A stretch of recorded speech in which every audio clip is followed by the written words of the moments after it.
Selamat siang pemirsa. Sejumlah berita terbaru yang kini menjadi sorotan akan kami sajikan untuk Anda.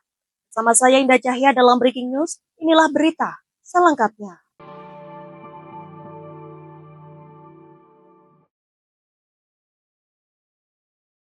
Pemirsa, Wakil Presiden Gibran Rakabuming Raka mendorong Indonesia menjadi pemain utama di pasar ekonomi syariah global dengan mempercepat sertifikasi halal dan memperkuat jaringan ekonomi halal.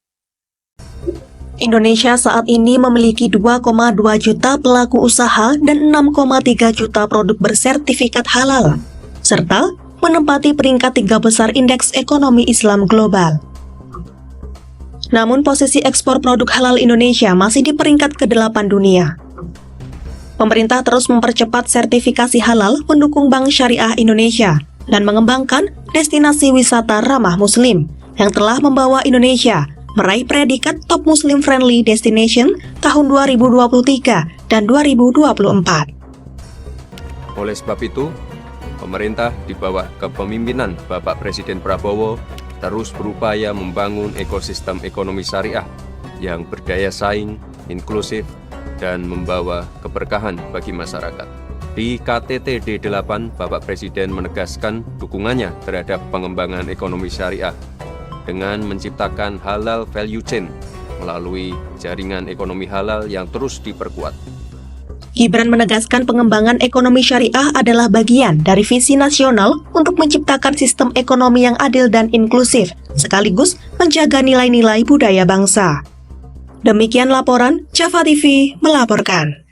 Berita selanjutnya pemirsa, di tengah popularitas anime Solo Leveling, muncul pelajaran berharga bagi pelaku UMKM di Indonesia. Kisah perjuangan tokoh utamanya Sung Jin-woo memberi banyak inspirasi bagi dunia usaha. Dari hunter terlemah, Jin-woo tumbuh jadi yang terkuat berkat strategi, kerja keras, dan konsistensi. Ini mencerminkan perjalanan UMKM yang dimulai dari bawah, namun bisa naik level melalui pertama, tujuan usaha yang jelas. Di awal Solo Leveling, Sung Jin-woo terus bertarung demi tujuan kuat, menyembuhkan ibunya. Kedua, mengenali keterbatasan. Sung Jin-woo tumbuh kuat karena tahu kapan maju atau mundur. Ketiga, konsistensi dalam menjalankan hal kecil. Kekuatan Sung Jin-woo dibangun dari tugas harian sederhana yang konsisten. 4.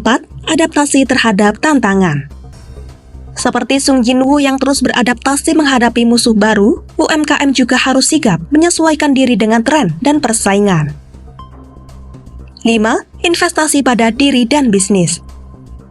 Seperti Sung Jin-woo yang berinvestasi untuk naik level, UMKM juga perlu mengalokasikan keuntungan untuk pengembangan usaha dan peningkatan kemampuan. Solo Leveling bukan sekedar hiburan, tapi cermin bahwa siapapun bisa berkembang, asal punya tujuan, konsistensi, dan adaptasi. Siapapun bisa berkembang tanpa batas. Demikian laporan, Java TV melaporkan. Masih di Breaking News pemirsa, Ahmad Zaki, pendiri Bukalapak, adalah sosok penting di dunia teknologi dan e-commerce Indonesia. Kisahnya penuh inspirasi, dimulai dari kegagalan, tapi berakhir menjadi salah satu unicorn terkemuka di tanah air. Sejak kecil tertarik pada teknologi, Zaki menghadapi banyak kegagalan sebelum mendirikan Bukalapak di 2010. Visi awalnya adalah membantu UMKM berjualan online. Meski sempat mengalami penolakan, keterbatasan modal, dan tantangan membangun kepercayaan masyarakat, ia dan tim terus berinovasi dan bekerja keras. Titik balik datang saat Bukalapak mendapat investasi, memperluas jangkauan, dan tumbuh pesat. Kini, Bukalapak menjadi perusahaan publik dengan kontribusi besar bagi UMKM Indonesia. Perjalanan Zaki mengajarkan bahwa visi kuat, ketekunan, dan keberanian belajar dari kegagalan bisa mengubah ide kecil menjadi sukses besar. Demikian laporan, Java TV melaporkan. Berita selanjutnya pemirsa, sebuah kecelakaan lalu lintas tunggal terjadi di ruas tol Padang Sitinting pada Minggu malam 15 Juni 2025. Sebuah minibus terguling setelah mengalami pecah ban. Beruntung tidak ada korban jiwa dalam insiden ini.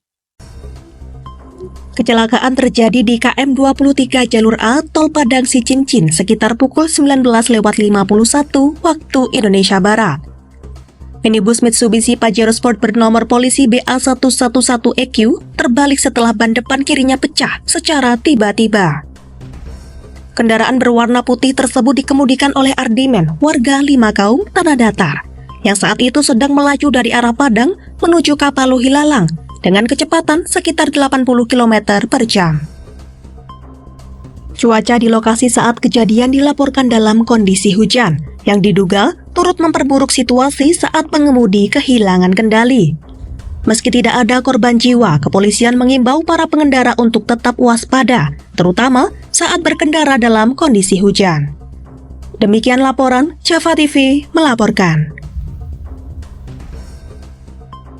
Masih di Breaking News pemirsa, sebanyak 11 jemaah haji di Barkasi Surabaya yang sempat menunjukkan gejala mirip COVID-19 telah dipastikan negatif setelah menjalani tes swab antigen.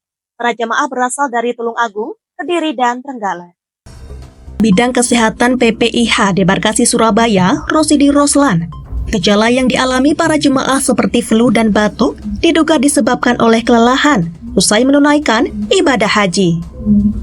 Pemeriksaan dilakukan oleh tim BBKK Surabaya dan hasil swab antigen menunjukkan bahwa seluruh jamaah negatif COVID-19, sehingga tidak diperlukan tes lanjutan. Meski begitu, pihak PPIH tetap berkoordinasi dengan Dinas Kesehatan Daerah asal untuk pemantauan selama 14 hari ke depan. Rosidi mengimbau masyarakat terutama jamaah lansia untuk tetap menjaga protokol kesehatan dan beristirahat cukup setelah perjalanan jauh. Sampai Minggu siang, total 4.162 jamaah dari berbagai daerah telah tiba kembali ke tanah air dengan selamat. Demikian laporan, Java TV melaporkan. Baik pemirsa, informasi tadi sekaligus menjadi penutup perjumpaan kita hari ini. Saya Indah Cahya dan segenap tim redaksi yang bertugas pamit undur diri. Selamat siang, terima kasih dan sampai jumpa.